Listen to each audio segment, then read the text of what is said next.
өзүңө шашып тосуп алчы кучагың ачып. Апа, сени көргөнү келдим, бүтпөйт экен тирүүлүктө иш. Көздү жумуп ачкыча көз кыш. Yeniden belegim var da benim. Aynur Hacı, büyük göz bayramınız kutlu olsun. Ömrünüz uzun olsun. Ardayım ұлдарыңыздың, қыздарыңыздың урматсын көндүрөрүңүз. Бул белек жердеги жакын инсандарыңыздын өзгөчө анайым атынан белектерин кабыл алып коебуз. Апа, апа, сени көргөнү келдим.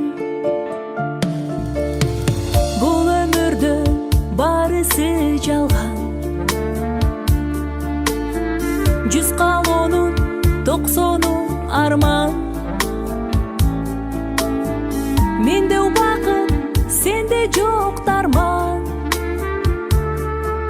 Апа, сени көргөнү келдим. Түшүк тартпа, керек эмес чай.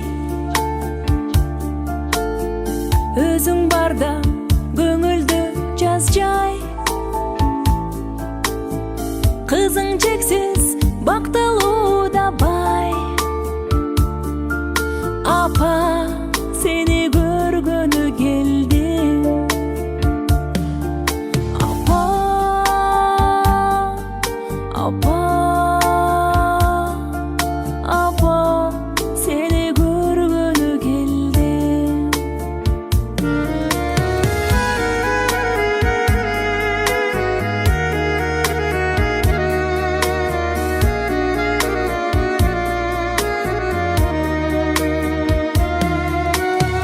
Жолум тосуп кел кызым дейсиң, жакшыларга эл болгон дейсиң.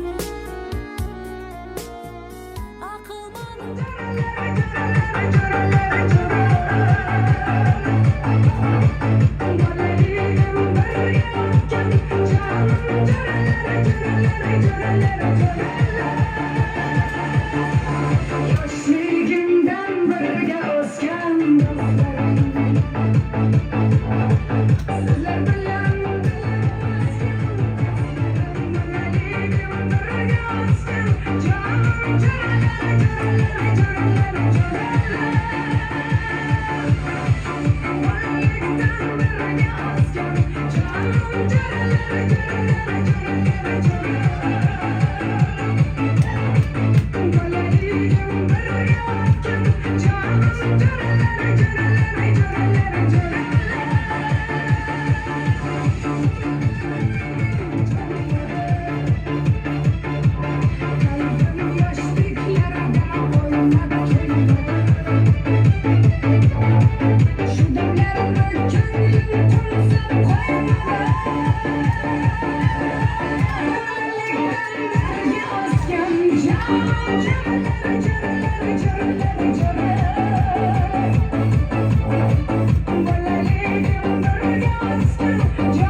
Rahmet buyur.